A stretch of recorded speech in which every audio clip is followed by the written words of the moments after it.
안녕하세요.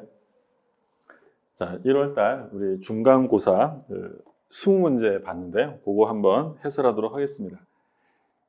1회라서 뭐 크게 어렵게 내지는 않았고 몇몇 문제는 좀 그래도 난이도가 있겠지만 보통은 좀 평이하게 출제가 된 거라고 생각하시면 되겠고요. 자, 그럼 1번부터 보죠. 다음 중 무효가 아닌 것입니다. 1번, 상대방이 표의자의 진이 아님을 알고 있는 비진이. 요거 이제 무효죠. 비진이 표시는 원칙은 유효지만 상대방이 알았거나 알 수 있었다면 무효가 되니까 알고 있다라고 써 있죠. 그러면 이건 무효입니다. 그 다음에 2번, 농지 취득 자격 증명 없이 체결한 농지의 매매 계약. 요거는 유효하죠. 2번 정답이 되겠고요. 그러니까 농취증은 나중에 보완하면 되는 것이지 농취증이 없다고 해서 매매 계약이 무효가 되는 건 아니죠. 다른 말로 하면 농지매매에서 농취증은 효력 발생 요건이 아니다라는 게 판례였어요. 3번, 관할관청 없이, 허가 없이 한 학교법인의 기본재산 처분. 이건 무효죠. 우리가 이제 법인 얘기했었는데 재단법인은 그 본체가 재산이에요. 재산. 그래서 재단법인에서 재산을 처분한다는 건 매우 중요한 정관 변경 사항이기 때문에 반드시 관할관청 허가를 받도록 되어 있고요. 받지 않으면 무효입니다. 4번, 소송에서 증언할 것을 조건으로 통상 용인되는 수준을 넘는. 여기서 이제 핵심은 용인되는 수준을 넘었다라는 거죠. 이렇게 되면 반사회적 무효가 됩니다. 그러니까 그럼 바꿔서 얘기하면 반대급부를 받았다 하더라도 통상 용인될 수 있는 수준. 우리 판례에 의하면 왔다 갔다 들어가는 여비 또는 하루 일 못했으니까 일당, 일실손해. 그러니까 이 정도까지는 가능한데 그걸 넘어가면 반사회적 무효고요. 자, 5번은 뭐 볼 거 없죠? 공무원 나왔네요. 공무원이 직무와 관련해서 뭘 받았다. 이런 것들은 전부 다 반사회적 무효다라고 했어요. 정답은 2번이 되겠고. 자, 2번 보시면 갑이 자신의 부동산을 을에게 매도하고 대금을 받았으나 그 사실을 잘 아는 병이 갑의 배임행에 적극가담이죠. 핵심은 나왔네요. 뭐가 나왔어요? 적극가담. 그럼 이중매매는 원칙적으로 유효한데 적극가담했다고 써 있으면 반사회적 무효가 되죠. 그 부동산을 다시 매수하여 소유권 이전 등기를 받은 경우. 이게 이제 우리 이중매매 103조에서 가장 기본적인 사례 문제는 이중매매 사례였어요. 내용을 좀 정리해 보면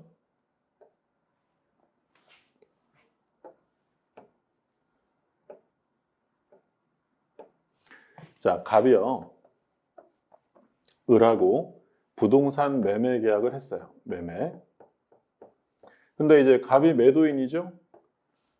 근데 이제 대금을 받았는데 갑이 병이라는 사람에게 이제 이중으로 매매하고 등기를 병에게 넘겨주었다. 그럼 첫 번째 이중 매매가 유효냐 무효냐를 물으면 이중 매매는 자유경쟁의 원칙상 유효해요. 따라서 병이 선악을 불문하고 소유권을 취득한다라고 했죠. 근데 어떤 말이 나오면 반사회적 무효라고 했냐면 만약에 병이 갑의 배신적 행위에 적극 가담을 했대요. 그러니까 지금 이제 우리가 본 설문은 가담했다는 말이 나왔으니까 사회질서 위반 103조에 해당되어 무효가 되는 거죠. 그러면 여기서 이제 조심하실 점은 을은 매매 계약을 하고 등기 청구권을 갖게 되는데 이 등기 청구권은 채권적이에요. 그럼 이게 채권적이라는 건 아무에게나 주장할 수는 없고 자기 상대방에게 주장해야죠. 을의 상대방은 누구예요? 갑이에요. 그러면 이 을이 이 병의 등기를 말소시키려면 이 병을 상대로 직접 등기 말소를 구할 수 있는지 아니면 갑을 대위해야 하는지 이게 문제였죠. 채권이니까 어떻게 하라고요? 대위해야지 직접 말소를 구할 수는 없다라고 했고 또 조심하실 점으로 본 건 뭐가 있었냐면 이 을이 너희들의 이중매매는 나의 채권을 침해하는 것이다 라고 하면서 채권자로서 취소권, 채권자 취소권을 행사할 수 있느냐 이건 조심하시라고 했죠. 할 수 없다. 우리 시험 범위에서 채권자 취소권이 공식적으로 들어갈 수는 없기 때문에 결론만 기억하시면 된다 그랬어요. 그래서 우리 시험에서 물어보는 건 이중매매에서 물어보는 경우가 있고 통정허위 표시에서 물어보는 경우가 있어요. 그럼 통정허위 표시는 채권자 취소의 대상이 될 수 있다라고 나오고 이중매매에서는 뭐라고 꼬드겨도 넘어가시면 안 돼요. 이중매매에서는 무조건 채권자 취소권 될 수 없다. 이렇게 꼭 기억을 해두시고요. 그리고 이건 반사회적 무효잖아요. 그러면 이 무효를 추인한다고 해서 유효가 될 수 있느냐? 103조, 104조 강행규정 위반은 추인 대상이 될 수 없다라고 했죠. 자, 그 다음에 병이 이거를 정한테 팔았대요.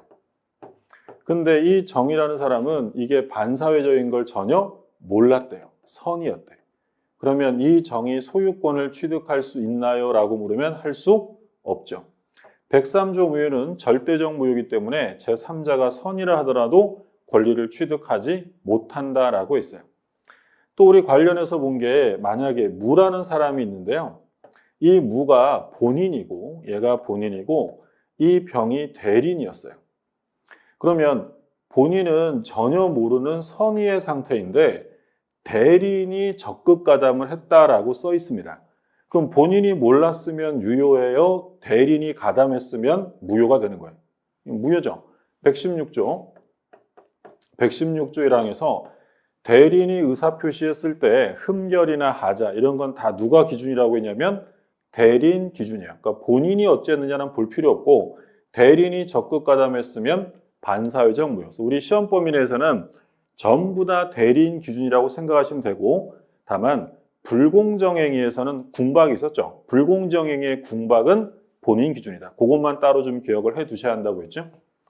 자, 이게 이제 내용이고 그러면 다시 이제 문제로 갈게요. 1번. 을은 갑과 병 사이의 매매 계약에 대하여 채권자 취소권 나왔네요. 채권자 취소권 행사할 수 없죠. 정답은 바로 1번이 되겠네요. 1번 정답.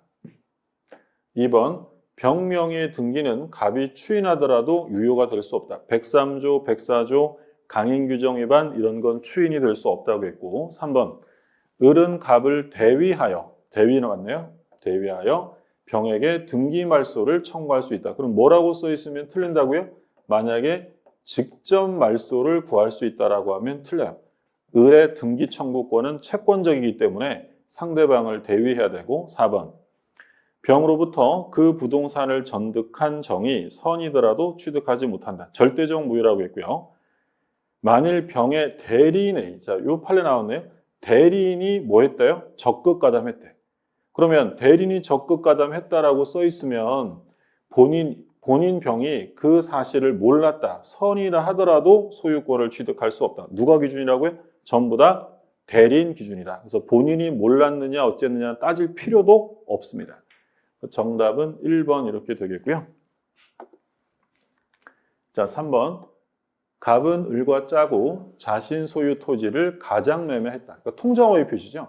그러면 갑이 을하고 허위로 실제가 아니라 가장 매매로 소유권을 넘겨주었다. 그러면 갑은 실제로 소유권 넘겨줄 의사가 없잖아요.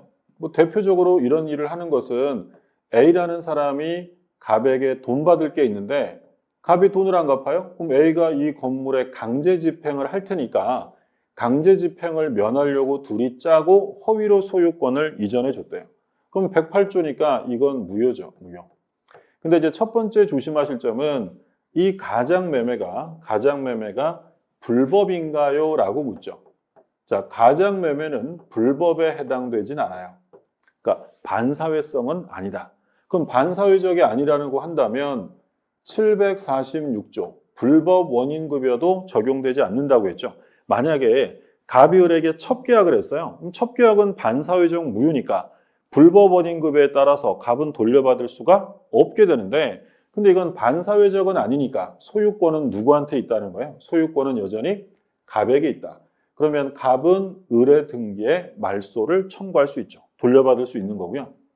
그러면 이 A가 너희들의 가장 매매는 나의 채권을 침해하는 것이다 라고 하면서 채권자 취소권 행사할 수 있느냐라고 하면 할 수 있죠. 아까 우리 어디서는 안 돼요? 이중매매에서는 안 돼요. 이중매매는 안 되고 통정허위 표시에서는 요건을 갖췄다면 가능합니다. 자, 그러면 을이요. 이 등기는 현재 무효예요. 소유권은 갑에게 있으니까. 근데 을이 병에게 팔고 등기를 넘겨주었다. 그러면 이 병은 무권리자에게 산 것이기 때문에 원칙적으로 권리를 취득할 수가 없는 게 원칙이에요.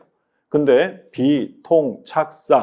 비통착사는 전부 다 선의의 제3자를 보호한다는 규정을 두고 있어요. 그래서 만약에 병이 선이라면 갑은 이 무효를 가지고 선의의 제3자에게 대항할 수 없다. 주장할 수 없죠.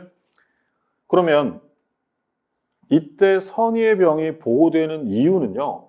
을의 무효 등기를 믿어서 보호되는 게 아니라 등기 믿어도 보호 안 합니다. 등기의 공신력은 인정되지 않는 것이고 이때 얘가 보호되는 건 108조 2항이라는 법률 규정으로서 보호가 돼요. 그리고 이제 관련해서 우리가 본 거 뭐 있었냐면 선의의 병이 권리를 취득할 수도 있고요. 스스로 무효를 주장할 수 있느냐? 할 수 있죠. 무효는 누구든지 주장할 수 있고요. 그리고 이 선의의 병이 권리를 취득하기 위해서 무과실까지 갖춰야 하나요? 라고 물으면 무과실은 필요 없어요. 이건 다 똑같아요. 비통착사에서 보호되는 제3자는 전부 선의이기만 하면 돼요. 그러니까 바꿔서 얘기하면 병이 과실 있는 선의자다. 보호된다, 안 된다? 보호된다. 상관없다는 거예요. 그리고 선의는 모두 추정된다고 했죠. 추정되니까 자기가 스스로 입증할 필요는 없어요. 가만히 있으면 뭘로 인정돼요? 선의로. 그럼 갑이 병의 악의를 입증 못하는 한 소유권은 병에게 있다라고 했습니다. 자, 그러면 선의의 병이 예를 들어 정한테 팔았는데 이 정은 악이에요. 악의. 자, 권리 취득할 수 있어요? 없어요? 할 수 있죠. 이미 앞사람이 권리자죠. 그럼 권리자에게 부동산을 샀다면 뒷사람은 선악을 불문하고 취득한다. 소위 뭐 엄폐물 법칙 이런 얘기 했었고. 자, 그럼 보면 1번. 갑은 을에 대하여 등기 말소를 청구할 수 있다. 맞죠? 그러니까 이게 가능한 이유는 통장허위 표시 자체가 불법에 해당되느냐라고 물으면 불법은 아니다. 그러니까 불법어린급여의 적용은 없어요. 2번. 갑의 채권자는 가장매매에 대해 채권자 취소권을 행사할 수 있죠. 아까 이중매매는 안 된다고 했고 3번. 을로부터 토지를 악의로 양수했대요. 그러면 이 병은 보호돼야 안 돼요? 안 돼요. 병은 언제만 보호돼요? 선일 때. 갑은 자신의 토지를 회복할 수 있죠. 돌려받을 수 있고 4번. 병이 선이더라도 과실이 있으면 소유권을 취득하지 못한. 틀렸네요.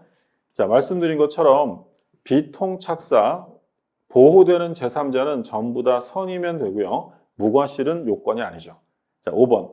병의 선악에 관한 입증 책임은 갑에게 있다. 다른 말로 하면 선의는 추정되어진다라는 거죠.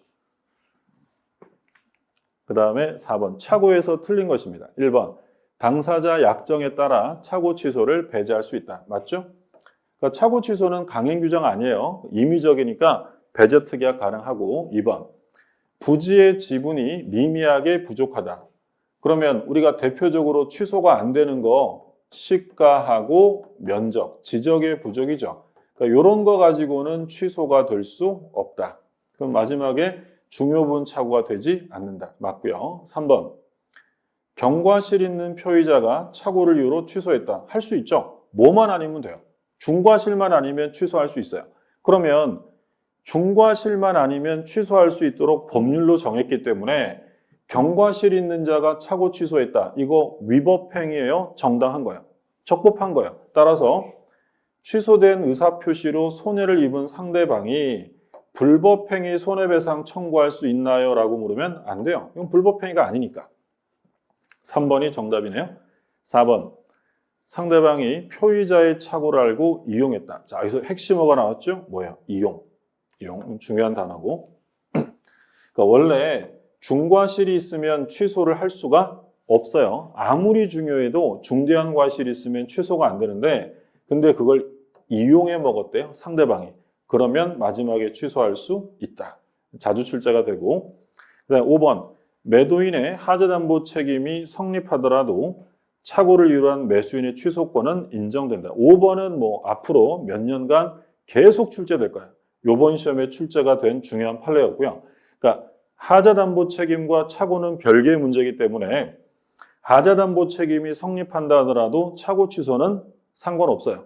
인정될 수 있다라는 거죠. 그러니까 예전에는 하자담보 책임이 우선 적용된다는 게 통설이었는데 판례가 새로 나왔어요. 그러니까 변경된 건 아니고 그 전까지는 판례가 없었어요. 그 시험에도 안 나왔겠죠. 근데 이제 판례가 새로 나오면서 하자 담보 책임과 착오 취소는 별개다. 따라서 이건 아무리 담보 책임이 성립한다 하더라도 선택해서 착오 취소를 주장할 수도 있다라는 판례였어요. 중요하고요. 정답은 그래서 몇 번이었냐면 3번이었죠. 3번. 그 다음에 5번. 갑의 대리인 을은 갑소유 부동산을 병에게 매도하기로 했다. 대리인이 지금 을이네요. 대리인을. 자, 옳은 걸 찾습니다. 을은 특별한 사정이 없으면 병으로부터 대금 수령할 권한이 있죠. 틀렸고. 자, 1번은 뭐 자주 나오죠. 이번 시험에도 또 나왔고.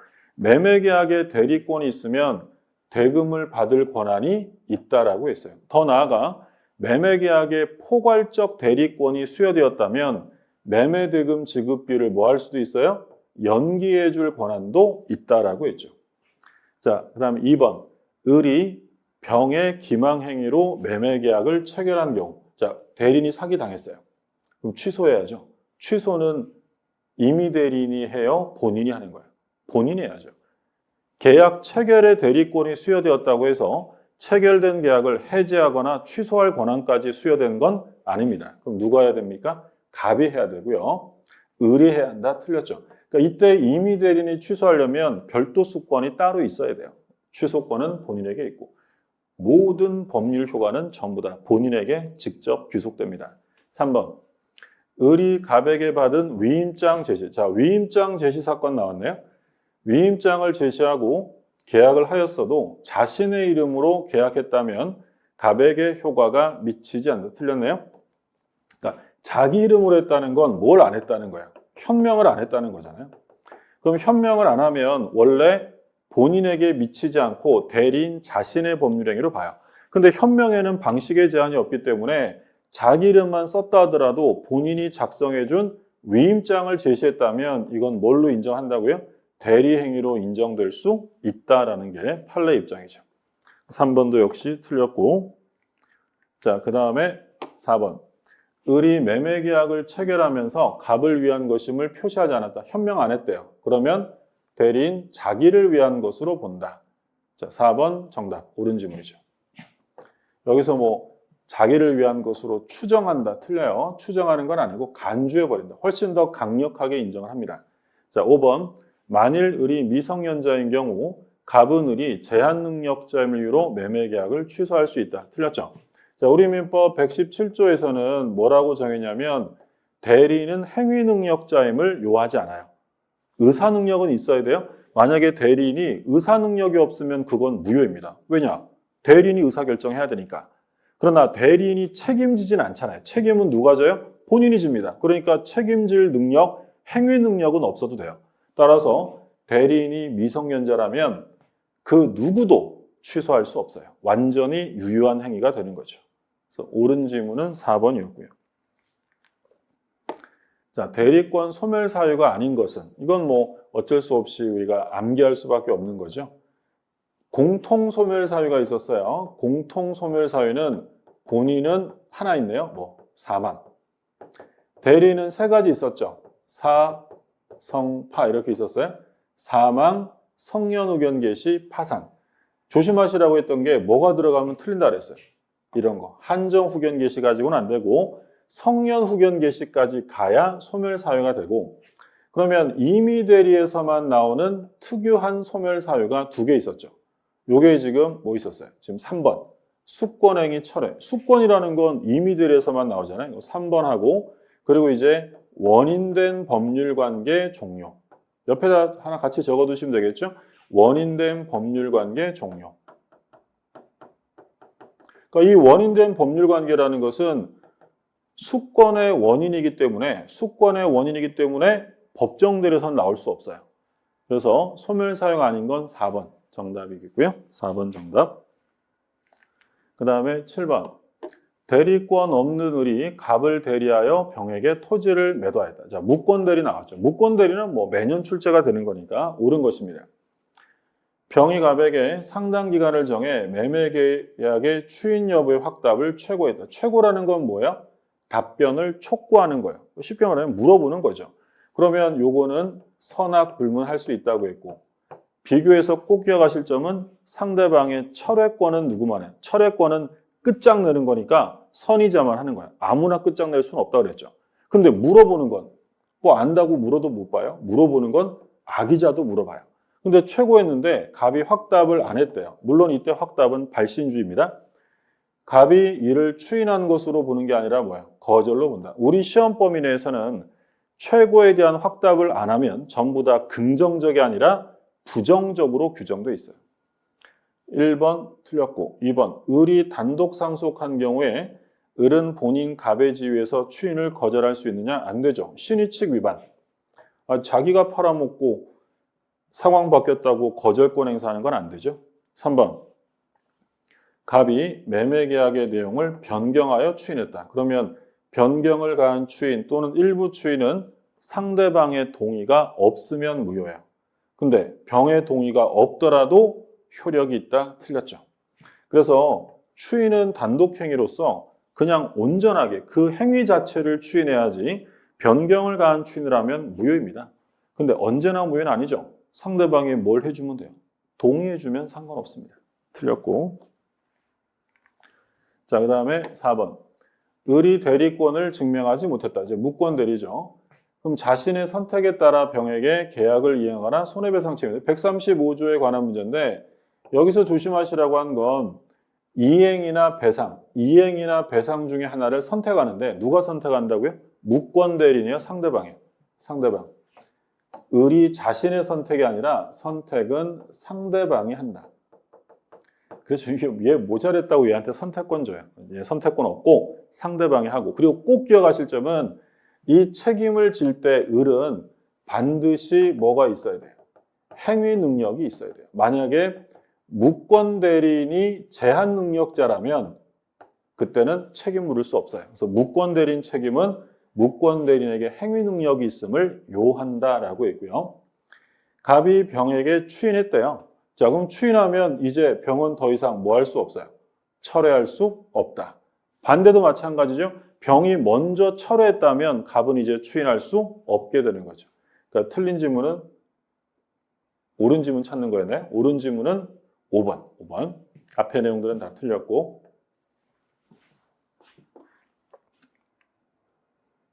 그렇죠. 옳은 지문 5번이 정답입니다. 자, 그 다음에 8번 무효에서 틀린 것입니다. 1번 무효인 법률행위를 추인하면 특별한 사정입니다. 자, 무효행위 추인 나왔어요. 그러면 무효행위 추인 나오면 우리 시험에서 대표적으로 출제되는 건 두 가지라 그랬어요. 첫 번째 원칙, 소구표가 없다. 추인 시부터 새로운 행위로 보는 거지 소구표가 없어요. 물론 예외는 있었고 그 다음에 두 번째 절대로 추인 대상이 될 수 없는 게 뭐였다고요? 아까 나온 것처럼 강행규정, 103, 104 이런 건 추인 대상이 될 수 없습니다. 자, 처음부터 틀렸네요. 처음부터가 아니라 새로운 행위를 한 것으로 보죠. 답은 1번. 무권리자가 갑의 권리를 자기 이름으로 처분한 경우. 자, 지금 자기 이름으로 처분했기 때문에 무권 대리가 아니라 뭐예요? 무권리자. 근데 우리가 이번 시험에 이게 출제가 됐었죠. 무권 대리랑 무권리자는 매우 유사해요. 세 글자가 똑같다 그랬잖아요. 매우 유사한데 차이점은 무권 대리라는 것은 뭘 했어요? 현명을 한 거예요. 현명. 내가 대리인인데 라고 했지만 실제로는 대리권이 없는 거고 무권리자는 남의 걸 지 것인 것처럼 자기 이름으로 팔아먹은 거예요. 근데 둘은 비슷하기 때문에 권리자가 나중에 추인해주면 갑이 추인해주면 효력은 갑에게 미쳐요. 우리 판례에 따르면 무권 대리에서 본인이 추인한 것과 동일한 효력이 생깁니다. 그러면 소구표가 있나요? 라고 물으면 소구표가 있죠. 무권 대리에서 본인 추인과 똑같은 것이다라는 점 기억해 두시고. 자, 3번. 법률행위 일부가 무효면 전부 무효다. 그렇죠? 4번. 무효인 법률행위에 따른, 자, 무효인 법률행위요. 그러면 현재 당사자 사이에 권리 의무 관계가 계약상의 권리 의무 관계가 없을 거 아니에요? 무효니까. 법률 효과를 침해하는 것처럼 보이는 위법행위가 있대요. 그러면 실제로는 침해당하는 권리가 있다는 거예요? 없다는 거예요? 실제로는 없는 거예요. 그러니까 외형상으로 보면 마치 권리가 침해되는 것처럼 보인다 하더라도 실제로 침해되는 권리는 없는 거야. 그러니까 당연히 손해배상이란 말이 나올 수 없죠. 손해배상 청구할 수 없다. 예를 들어서 갑이 을하고 가장매매를 했대요. 가장매매. 근데 아직 등기를 안 넘겨주고 허위로 계약서를 써둔 상태야. 그러면 둘이 짜고 허위로 매매를 한 거면 을이 갑에게 등기 청구권이 있는 거예요? 없는 거예요? 당연히 없죠. 무효니까. 근데 이 을이라는 사람이 어떻게 했냐면 자기가 등기 청구권이 있다고 주장하면서 법무사한테 이 청구권을 보존하기 위해서, 지키기 위해서 이 부동산에 처분금지 가처분을 해달라고 신청을 한 거예요. 근데 이 법무사가 좀 이렇게 어렵을 해가지고요.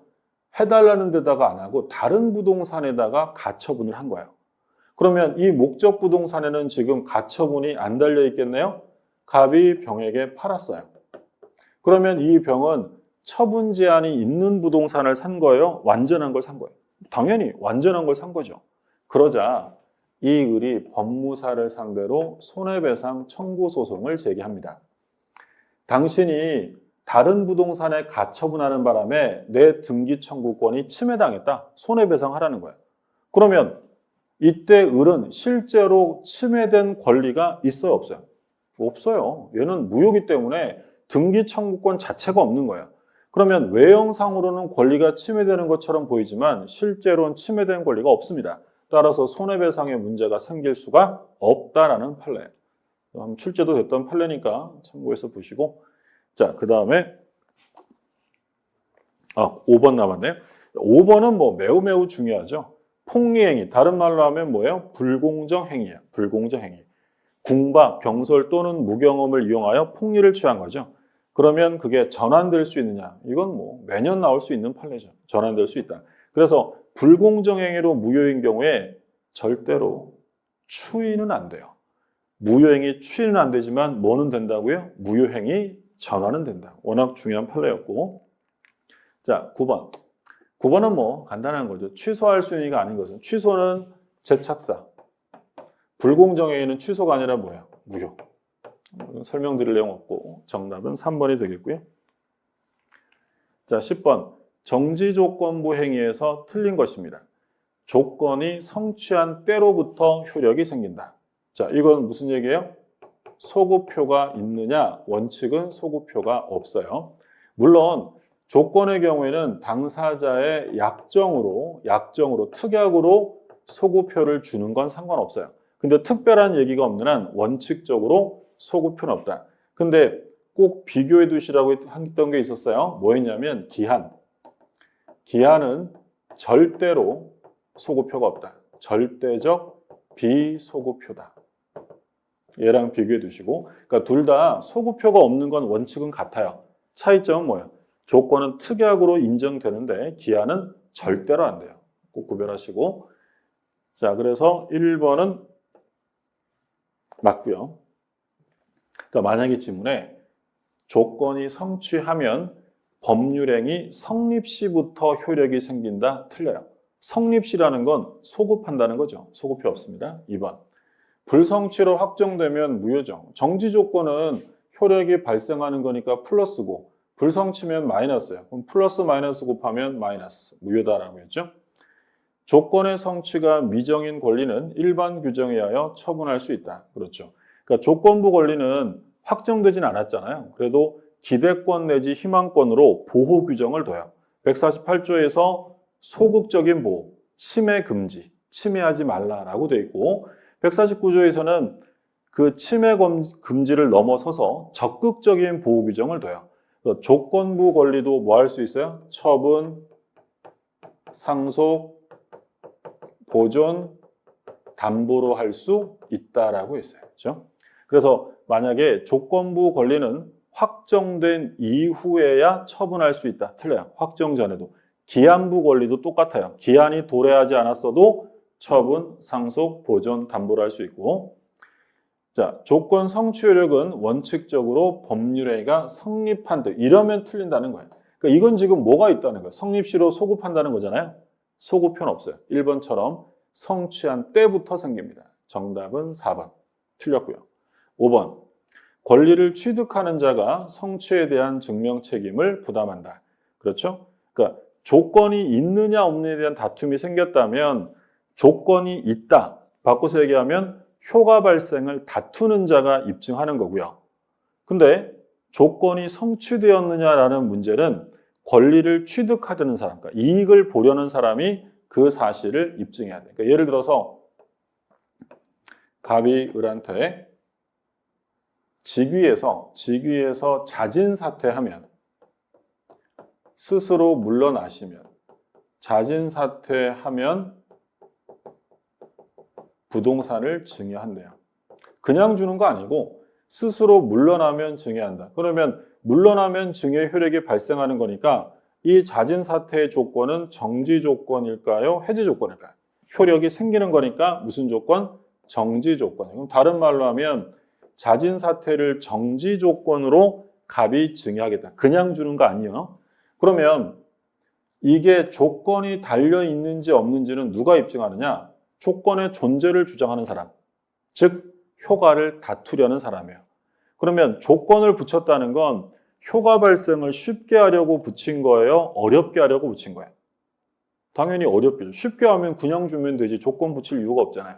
그러면 어렵게 만든 사람은 갑이에요.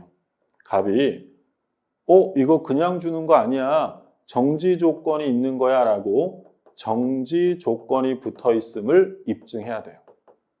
그러면 을이 받고 싶으면 뭐 입증해야 돼요? 조건이 성취되었다라는 사실을 을이 입증해야 돼요. 그러니까 입증 책임은 하나씩 있는 거예요. 그러니까 다투는 사람이 그냥 주는 거 아닙니다. 조건이 있어요. 라는 걸 입증하고 존재 주장자가 입증하고요.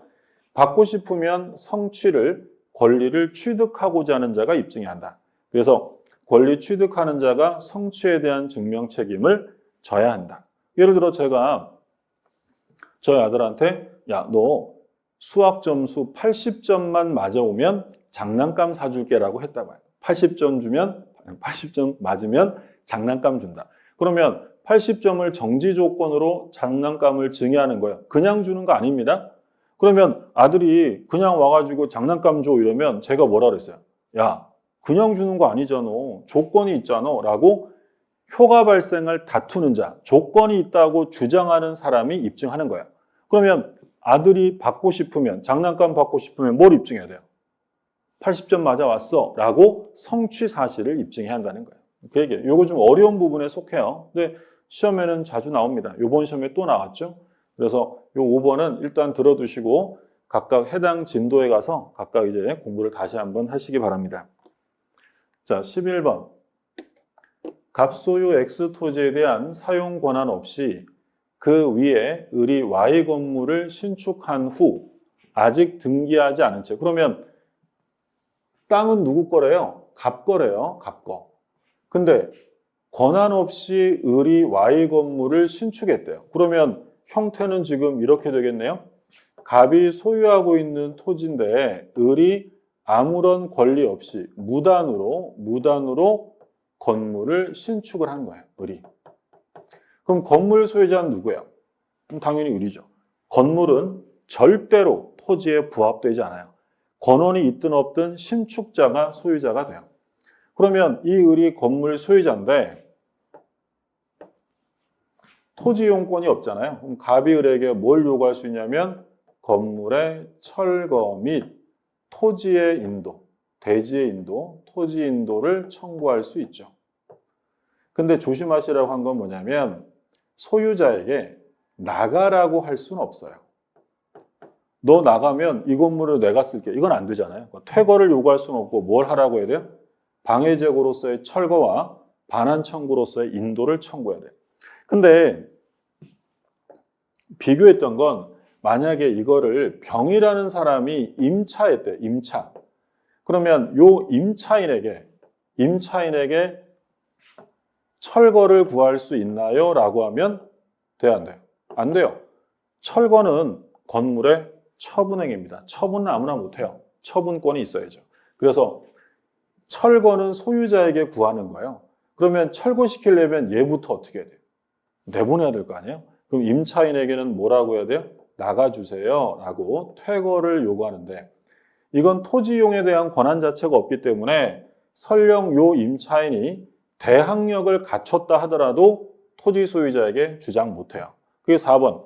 병이 대항력 갖춘 임차인이라면 갑의 퇴거 청구에 대항할 수 있느냐? 할 수 없어요. 얘가 대항력 갖춘 건 건물에 대한 것이죠. 그러면 이 경우에 건물 자체가 철거돼야 한다면 토지 소유자에게 주장할 수 없다. 자, 우리 또 하나 중요하게 본 게 뭐 있었냐면 만약에 을이요 무단으로 신축한 건물을 정한테 팔았다. 얘는 미등기 매수인이에요. 미등기 매수인.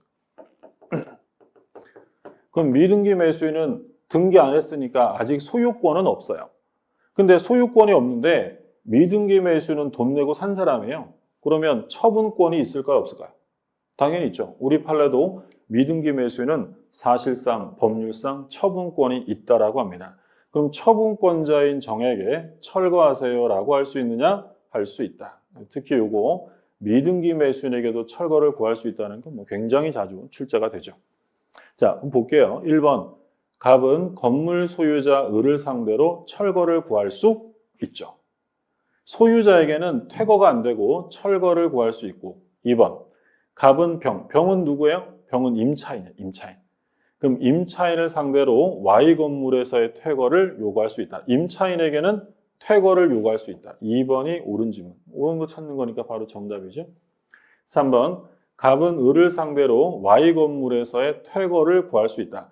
을은 소유자죠. 그럼 소유자에게는 철거를 구해야지 퇴거를 구할 수는 없다. 3번, 4번은 보셨고 5번. 을이 Y 건물을 정에게 미등기인 채로 매도하고 인도했다. 우리 정을 뭐라고 불러요? 미등기로 샀다? 미등기 매수인이에요. 갑은 정을 상대로 철거를 구할 수 있다라고 해야죠. 그럼 미등기 매수인도 사실상 법률상 처분권이 있기 때문이다라고 했죠. 11번은 기출되었던 사례 문제인데 좀 변형해서 다시 한번 정리를 한 거예요. 이건 물권적 청구권에서 기본적으로 많이 물어보는 사례니까 다시 한번 확인하셔야 될 중요한 판례입니다. 자, 12번. 등기 없이 취득할 수 있는 경우가 아닌 것은 이건 뭐 특별하게 복잡하거나 설명드릴 내용은 없고 분묘기지권은 원래 등기라는 제도가 없어요. 그리고 법정지상권, 상속, 법정 이런 말 나오면 다 등기할 필요 없죠. 조심하시라고 하는 건 취득시효. 그러니까 이 취득시효는 법률 규정에 의한 것이지만 이건 예외적으로 등기해야 돼요. 그러니까 취득시효로 지역권을 취득했다? 등기해야 취득을 합니다. 답은 5번. 자, 13번. 혼동으로 인한 물권 소멸에서 틀린 것입니다. 1번. 갑 토지의 저당권을 가진 자가 후에 그 토지의 소유권을 취득했다. 그럼 갑이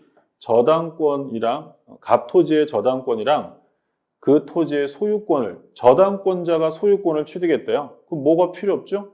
저당권. 제한적 권리는 소유권을 취득하면 소멸하죠. 그런 소멸을 뭐라고 불렀냐면 혼동이다라고 불렀어요. 혼동. 1번. 갑 토지의 A가 1번 저당권을 B가 2번 저당권을 가졌을 경우 A가 갑 토지 소유권을 취득하면 A의 1번 저당권은 소멸한다. 자, 2번은 틀렸죠. 2번은 무슨 얘기냐면 갑이 을한테 지상권을 설정해 줬대요. 근데 이 지상권자가 얘한테 소유권을 취득하게 되면 이건 필요 없으니까 소멸합니다. 절대적 소멸이고 혼동이라고 하죠. 근데 을이 병한테 저당을 잡혔어요. 뭘 저당 잡혔냐면 자기의 지상권을. 그러면 얘가 소유자가 된다 하더라도 이게 소멸되면 병의 저당권이 날아가면 안 되잖아요. 지상권에 저당을 잡았는데 이 사람이 소유자가 되어서 지상권이 없어지면 저당권의 대상이 없어지면서 병의 저당도 날아가는 거예요. 누가 피해봐요? 제3자. 그래서 191조의 단서에서는 제3자를 위해서 소멸을 막아줍니다. 그게 바로 제3자 권리의 목적으로 되어 있는 때라고 했고 두 번째는 제3자뿐 아니라 권리를 취득하는 본인 보호를 위해서 소멸을 막아주는 경우가 있었어요. 근데 본인 보호를 위해 소멸을 막아주는 경우는 반드시 권리를 취득하는 본인보다 뭐가 있어야 돼요? 후순위자가 있어야 돼요. 후순위자. 그러면 2번 보시면 자, 갑의 부동산이에요. A 저당권 그리고 B가 2번 저당권이에요. 이렇게 돼 있대요.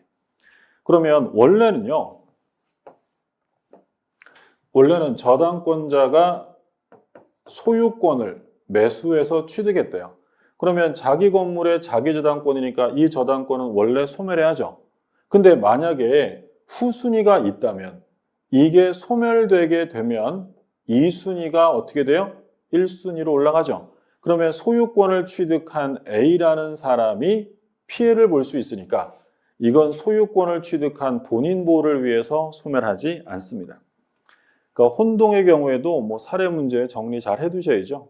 혼동이 한동안 지금 출제가 안 되고 있어서 나올 가능성이 점점 높아지고 있으니까. 그래서 첫 번째, 제3자 권리의 목적이면 소멸하지 않고요. 두 번째는 소유권을 취득하는 본인을 위해서 소멸하지 않는데 그러려면 뭐가 있어야 돼요? 후순위자가. 그러면 이 그림에서 만약에 B가 매수했대요. B가. 그럼 B가 소유자가 되면 B의 저당권은 소멸할까요? 존속할까요? 뭐만 확인하시면 돼요? 얘보다 후순위자가 있냐 없냐만 구별하면 돼요. 후순위자가 없죠? 그러면 원칙에 따라 소멸. 근데 A가 취득하면 후순위자가 치고 올라오면 안 되니까 그때는 존속. 후순위자가 있냐 없냐 구별하시고 그러면 2번은 틀렸어요. 소멸하지 않습니다. 그 다음에 3번 갑 토지의 지상권자가 지상권 위에 저당권을 취득했다. 그러면 자기 권리에 자기의 저당권이 되네요. 혼동으로 소멸한다. 그러니까 지금 지상권에다가 저당을 잡았는데 이 저당권자가 이거를 샀다는 거야. 그럼 자기의 지상권에 자기의 저당권이 되죠? 의미가 없잖아요. 뭔 말인지 좀 어렵다. 그러면 지상권 대신에 건물 넣어보세요. 건물. 을의 건물에 병이 저당권을 가지고 있대. 글자가 너무 이제 막 복잡해졌어요. 좀 지우고 할게요. 혼동이 말 그대로 처음 볼 때는 좀 혼동스럽고 그래요. 몇 번 보시면 사례는 굉장히 전형적이에요. 마지막 되면 쉽게 알 수 있는 건데 자, 그럼 무슨 얘기냐면 갑이라는 사람이 지상권을 가지고 있고 을이 여기에 저당을 잡았어요. 뭘 저당 잡았다고요? 지상권을. 그럼 이 지상권을 을이 샀대. 그러면 자기 지상권에 자기의 저당권이 되네요? 필요 없죠? 혼동으로 소멸한다. 그래서 처음에 헷갈리면 지상권 대신에 건물 넣어보세요. 건물. 그러면 얘가 건물을 하나 가지고 있는데 을이 갑의 건물에 저당을 잡은 거예요. 근데 이 건물을 누가 샀다고요? 을이 샀어요. 그럼 자기 건물에 자기의 저당이 되니까 혼동으로 소멸하는 거예요. 그게 지상권이라도 달라지는 건 없어요. 자기 권리에 자기 저당이면 소멸한다. 그 얘기고. 4번. 갑 토지의 지상권자가 상속으로 소유권을 취득했어요. 그러면 원칙은 어떻게 돼야 돼요? 지상권자가 소유자가 됐으니까 소멸해야죠. 그런데 그 지상권이 다른 사람의 저당권의 목적이 됐대요. 그럼 이게 소멸되면 타인의 저당권이 없어져 버리죠? 그러면 소멸하지 않습니다. 맞고요. 5번. 지역권자가 승역지의 소유권을 취득했다. 그러면 이제 자기 땅이 됐으니까 지역권은 혼동으로 소멸하죠. 자, 14번. 점유자에게 추정되지 않는 것은 점유자에게는 4가지가 추정돼요. 자주, 선의, 평온, 공연. 뭐 들어가면 틀려요. 무과실 들어가면 틀려죠. 답은 5번. 그래서 지문에 점유자는 소유의 의사로 선의, 평온 및 과실 없이 점유한 것으로 추정된다. 틀립니다. 무과실은 추정되지 않기 때문에 주장자가 스스로 입증해야 되고요. 자, 15번 점유자 회복자에서 옳은 것인데요. 1번 선의 점유자는 점유물의 과실을 취득하면 회복자에 대해 일체의 필요비 상환 청구하지 못한다. 틀렸죠? 뭐가 틀렸어요? 일체가 틀렸죠. 뭘 청구 못해요? 통상의 필요비는 청구할 수 없다. 그러면 만약에 특별 필요비가 들어갔다면 얘는 할 수 있는 거야. 그래서 모든 필요비 또는 일체의 필요비라고 하면 틀리고 2번 점유물이 점유자의 책임 있는 사유로 멸실되었다. 그러면 잘못으로 자기 책임이 있어요. 책임이 없으면 손해배상이란 말이 안 나오는데 책임이 있대요. 그럼 어느 정도 책임을 지느냐? 소유의 의사가 없는 선의자. 틀렸죠? 전부 배상이요. 그래서 우리가 비교했던 게 현존이익만 배상하면 되는 사람은 선의이면서 뭐까지 갖춰야 돼요? 선의이면서 자주점유. 그럼 이런 경우에는 현존이익 배상. 현존이익 배상. 그 상태대로 인도하면 되고요. 선자 씨는 착하시니까 그런 거고 근데 선의인데 타주예요. 남의 건 줄 뻔히 알았잖아요. 타주면. 그러면 얼만큼? 전부 배상. 악의점유자는 당연히 전부 배상이고. 이건 자주 나오는 거죠. 선이면서 자주일 때만 현존이익 배상이다.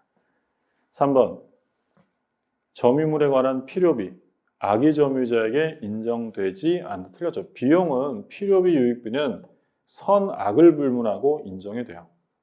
그래서 뭐 지문에 다음 중 선악에 따른 구별 실익이 없는 것은 이렇게 지문 나오면 거의 정답은 비용이에요. 비용은 선의악의를 따지지 않습니다. 자, 그 다음에 필요비 상환 청구에 대해 회복자는 법원에 상환기간 허여를 청구할 수 없다. 그렇죠. 4번은 오른쪽. 그러니까 상환기간 허여가 되는 건 뭐는 돼요? 유익비야. 유익비. 그러니까 유익비는 상환기간 허여가 되지만 필요비에 대해서는 상환기간 허여가 되지 않아요. 그럼 유익비의 경우에 상환기간이 허여된다라는 말이 써 있으면 바로 따라 나오는 말 뭘 행사할 수는 없다 그랬어요? 유치권을 행사할 수는 없습니다. 변제기가 도래하지 않았기 때문에. 자, 5번 점유자의 필요비 상환 청구권은 필요비를 지출할 때 즉시. 틀렸죠? 이때 즉시는 임대차에서 필요비는 즉시 청구하는데 여기서는 필요비든 유익비든 즉시가 아니라 목적물의 반환 청구를 회복자가 점유자한테 돌려줘 라고 반환 청구를 했다는 거예요. 반환 청구를 받았거나 또는 목적물을 반환했을 때 이때 청구하는 것이지 여기서 즉시라고 하면 틀려요. 그러니까 소유자인 회복자가 그거 내 거니까 돌려줘 라고 반환 청구를 해서 점유자가 반환 청구 받았다면 그때 나의 비용을 주시오라고 하는 거예요. 그게 기본이죠. 즉시라고 하면 틀리고. 자, 그래서 옳은 지문은 4번이었고요. 16번.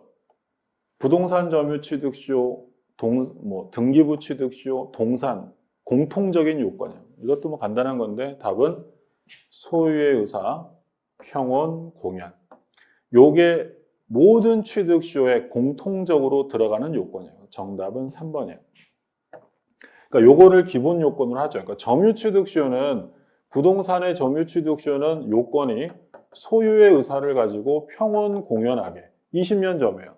그럼 등기부 취득시효는 여기에 추가되는 게 뭐가 추가돼요? 등기부는 선의 무과실의 점유로 10년 이게 추가되는 거죠. 동산의 경우에도 소유의사 평온 공연 10년이에요. 여기 선의 무과실 들어가면 5년 단축. 그러니까 전부 다 소유의사 평온 공연은 들어갑니다. 정답은 3번. 자, 17번 공유에서 틀린 것입니다. 공유자는 다른 공유자의 동의 없이 공유물을 처분하지 못한다. 공유물의 처분 변경은 다른 말로 하면 얼만큼 동의해요? 전원 동의가 있어야 합니다라는 걸 말하는 거고요. 그 다음에 공유물 분할금지 약정은 갱신할 수 있다. 분할금지 약정 일단 할 수 있어요. 5년 내로 할 수 있고요. 갱신도 할 수 있죠. 갱신할 때도 역시 5년 단위로만 갱신이 되죠. 초과하면 안 돼요.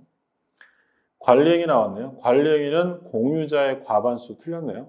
공유자의 과반수가 아니라 뭐라고 해야 돼요? 지분에. 그러니까 뭐가 들어가야 옳은 말이 되냐면 공유자 지분의 과반수라고 해요. 지분의 과반수. 인원이 몇 명이냐 중요하지 않다 그랬어요. 10명 중에, 공유자 10명 중에 한 사람이 과반수면 단독으로 할 수 있다. 4번, 과반수 지분권자로부터 공유물의 특정 부분에 대한 배타적 사용을 허락받았다. 그러면 과반수 지분권자가 단독으로 임대차를 해준 거예요. 그러면 얼마든지 이 제3자 점유는 소수 지분권자 사이에서도 적법한 거죠. 그러니까 예를 들어서 부동산이 있는데 갑이 3분의 2, 을이 3분의 1이에요. 갑이 병한테 임대차를 해줬대요. 그럼 임대차는 관리인이니까 과반수면 당연히 할 수 있어요. 그러면 이 병은 을에 대해서 적법한 점유 권한이 있느냐? 그걸 묻는 거죠. 그러니까 이때 을이 병한테 나는 이 임대차에 동의한 바 없어요. 나가세요. 그러면 과반수 지분권자 갑이 이 병한테 단독으로 임대차 해줬다는 것은 이건 적법한 거죠. 임대차는 처분행위가 아니라 관리행위니까 가능한 거예요. 그럼 이 경우에 이 을이 나는 임대차에 동의한 바 없으니 나가세요라고 배제를 할 수 있느냐? 방해 제거 청구할 수 없어요. 인도 청구도 못하고. 그러면 이 병은 요 소수 지분권자에 대해서도 뭐라는 거야? 그 점유는 적법하다라는 거죠. 옳은 지문이고 5번. 공유물의 소수 지분권자가 다른 공유자와의 협의 없이, 자, 지금 일단 소수 지분권자가 나왔어요. 협의 없이 공유물을 배타적으로 점유하고 있다. 자, 그럴 권리가 있어요, 없어요? 없죠. 배타적 점유를 하려면, 독점적인 점유를 하려면 관리 행위를 할 수 있어야 되기 때문에 최소한 지분의 과반수의 동의가 있어야 돼요. 근데 과반수에 미달되는 사람을 소수지분권자라고 부른다고 했죠? 그러면 소수지분권자가 배타적 점유를 할 수 없는데 하고 있다면 다른 소수지분권자가 보존행위로서 인도를 청구할 수 있느냐? 할 수 없다. 이건 매우 중요한 판례죠. 그러니까 이게 왜 중요하다고 했냐면 작년에 변경된 판례예요. 작년에 판례 변경되고 바로 작년 시험에 출제가 됐죠. 그러니까 예전에는 이건 보존행위니까 다른 소수지분권자라도 인도 청구할 수 있다는 게 판례였는데 그 판례가 폐기가 되고 이제는 인도 청구는 못하고요.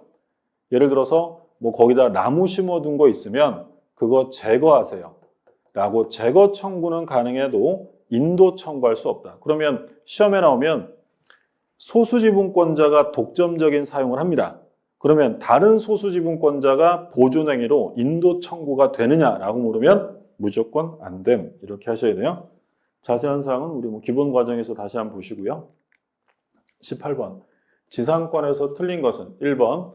별도의 약정이 없는 한 지료지급 의무가 있느냐? 틀렸죠. 그러니까 일반 지상권은 별도의 약정이 없으면 무상이에요. 무상. 근데 법정지상권 있죠? 법정지상권은 별도 약정 없다. 이거 대가 지급해야 돼요. 유상이에요. 근데 일반 지상권은 특별한 약정이 없으면 무상. 자, 2번. 지상물이 멸실되어도 지상권은 소멸하지 않습니다. 그러니까 지상권과 지상물은 운명을 함께하는 게 아니에요. 그래서 지상권은 지상물과 분리양도할 수 있나요? 라고 물으면 얼마든지 가능합니다. 자, 지상권자는 토지 소유자 의사에 반하여 지상권을 양도할 수 있다. 이건 조심하실 점이 절대적으로 보장, 절대적 보장. 그러니까 절대적이라는 얘기는 소유자하고요, 지상권 양도 금지 특약을 했어도 자유롭게 할 수 있어요. 절대적으로 보장한다는 점 중요하고. 4번 구분지상권. 구분지상권이라는 것은 지표면의 일정 공간, 지표면이 아니라 지하나 지상의 일정 공간을 쓰는 거죠. 예를 들어서 지표면이 이렇게 돼 있으면 땅은 이렇게 있을 거 아니에요. 그러면 이 땅의 지상의 일정 공간, 광고탑을 세운다 또는 지하의 일정 공간, 지하 터널, 지하철 이런 거, 이런 경우에 빌려 쓰는 게 구분지상권이에요. 그럼 건물 기타 공작물 소유를 위해 설정할 수 있다. 맞고요. 근데 구분지상권에서는 수목을 소유하기 위해서라고 써 있으면 틀려요. 일반 지상권은 수목 소유가 되지만 구분지상권은 일정 공간이라서 이 경우에 수목 들어가면 안 된다. 자, 5번. 저당권 설정자가 담보가치 하락을 막기 위해 저당권자에게 지상권을 설정해 줬다. 이런 거 우리 담보지상권이라고 하죠. 담보지상권. 그러면 피담보 채권이 소멸하면 그 지상권도 소멸한다. 옳은 지문이죠. 그러니까 이 담보지상권이라는 개념은 뭐냐면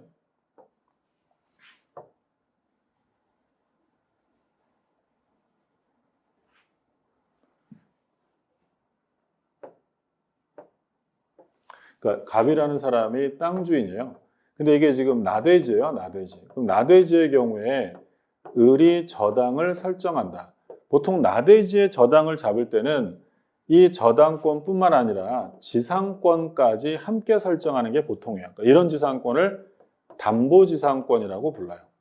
그럼 이 담보지상권을 설정하는 이유는 뭐냐면 저당권자 을이 이 땅을 사용하기 위해서가 아니에요. 사용하기 위해서가 아니라 담보 가치가 하락하는 걸 막기 위해서. 얘가 만약에 여기다가 건물을 막 지어버리고 이러면 땅값 떨어질 수 있잖아요. 그러니까 그거 막으려고 설정하는 게 담보지상권이에요.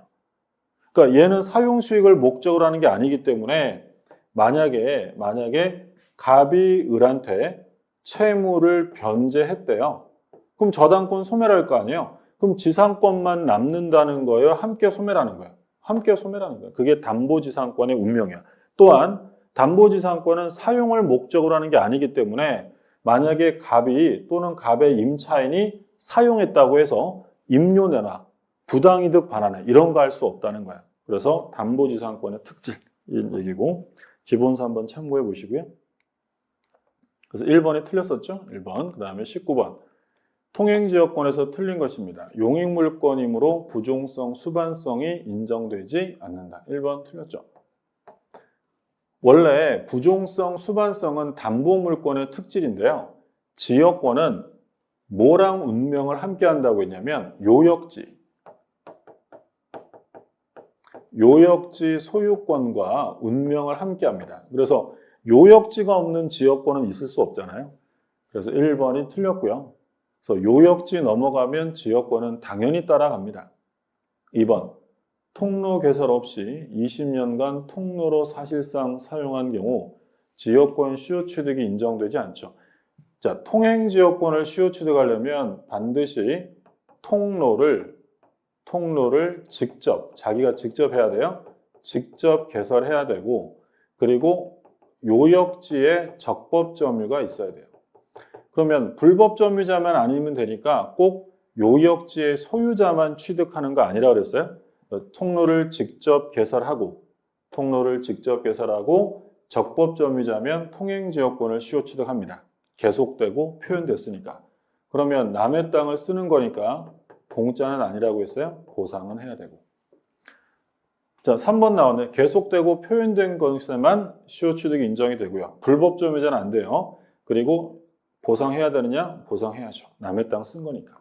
5번이 비교적 최근 판례고 우리 시험에도 바로 출제가 됐었죠. 틀린 지문은 1번이었고 자 마지막 20번. 전세권에서 틀린 것. 1번. 전세권은 저당권의 목적이 될 수 있다. 그래서 원래 저당권은 기본적으로 물건이라는 건 토지 건물 이게 기본인데 전세권이나 지상권은 저당권의 목적이 될 수 있어요. 지역권은 돼 안 돼? 지역권은 안 돼. 지역권은 법률로 다른 권리의 목적으로 할 수 없도록 정해놨죠. 2번. 최장기간 10년 맞고요. 다만 건물의 경우에는 최단기간 규정도 따로 있죠. 최단기간 얼마? 그러니까 1년 이상은 해야 돼. 이거는 토지는 아니고 건물에만. 근데 토지든 건물이든 전세권은 10년을 넘을 수는 없고 자 전세권에도 상린관계는 똑같이 적용이 되겠죠. 사용하는 사람, 소유자, 지상권, 전세권자에게 다 인정하고요. 전세권은 타인 건물에 대해서만 인정되는 게 아니라 토지도 인정이 돼요. 답은 4번. 전세권은 용익물권이면서 담보물권이니까 뭐가 인정이 돼요? 우선 변제권. 경매 시에 자기 전세금을 일반 채권자보다 우선 변제 받을 수 있다라고 했죠. 자, 그래서 틀린 질문은 4번이 되겠고요. 일단 이렇게 해서 용익물권까지 중간고사로 20문항을 봤고요. 기말고사는 다음 달 말에 또는 그 다음 달 초에 다시 한번 정리하도록 하겠습니다. 네, 수고 많으셨습니다.